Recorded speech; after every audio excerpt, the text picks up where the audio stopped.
Bapak, Ibu, saudara-saudari sekalian yang terkasih di dalam Tuhan, dulu ketika saya masih kecil, saya mendengar cerita di antara ibu-ibu bahwa ada satu jenis bunga, tanaman bunga itu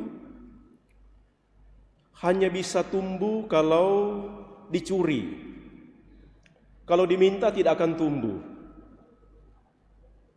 Dan pemiliknya itu sudah tahu. Kalau bunganya itu hilang sepenggal, itu berarti ada yang ambil. Dan dia tidak akan marah. Karena rupanya itu begitulah yang terjadi. Kalau tanaman bunga itu diminta baik-baik, dikasih, tidak akan tumbuh. Jadi caranya adalah curi. Dan kalau tuannya itu lihat, dia tidak akan marah, dia tidak akan tergur, "Oi, pencuri, pencuri." Tidak. Begitu juga ketika awal-awal saya ke Manado, lalu mendengar cerita-cerita umat di kampung-kampung, bahwa dulu itu mereka ada kebiasaan, kalau ke kebun, lalu ada rasa haus, lapar, tidak bawa bekal, perjalanan masih panjang. Lalu di situ ada pohon buah pepaya atau nenas atau apalah pisang yang masak. Orangnya tidak ada.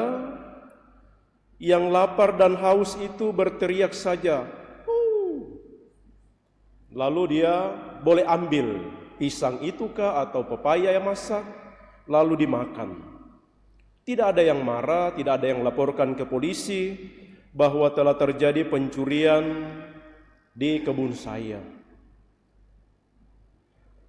Barangkali demikian juga pengalaman yang kita dengarkan tadi dalam Injil hari ini.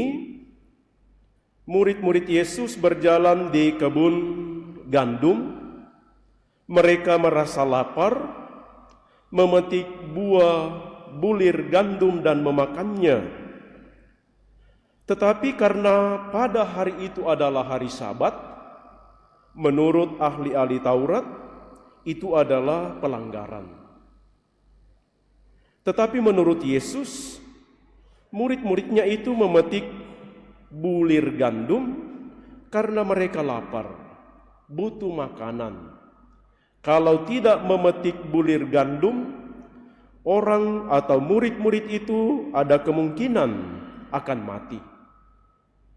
Maka menurut Yesus, hari Sabat itu mestinya bukan untuk membuat orang binasa. Mestinya hari Sabat ataupun aturan-aturan yang lain, termasuk aturan Paskah yang kita dengarkan tadi dalam bacaan pertama, tujuannya adalah untuk menyelamatkan. Maka hidup bersama, hidup di tengah masyarakat, peraturan-peraturan, kebiasaan-kebiasaan yang dibuat adalah supaya hidup manusia itu semakin tertib, semakin baik, semakin bahagia, semakin sejahtera.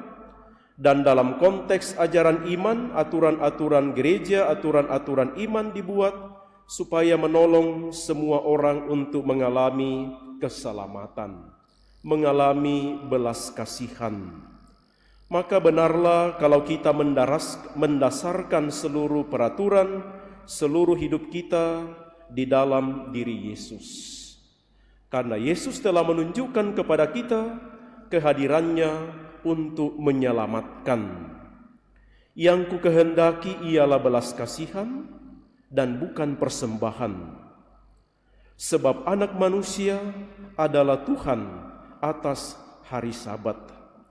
Mari kita mohon dalam perayaan Ekaristi ini, semoga seluruh kehidupan kita, tata tertib yang kita ikuti, tata tertib yang kita buat, dasarnya adalah pada Kristus.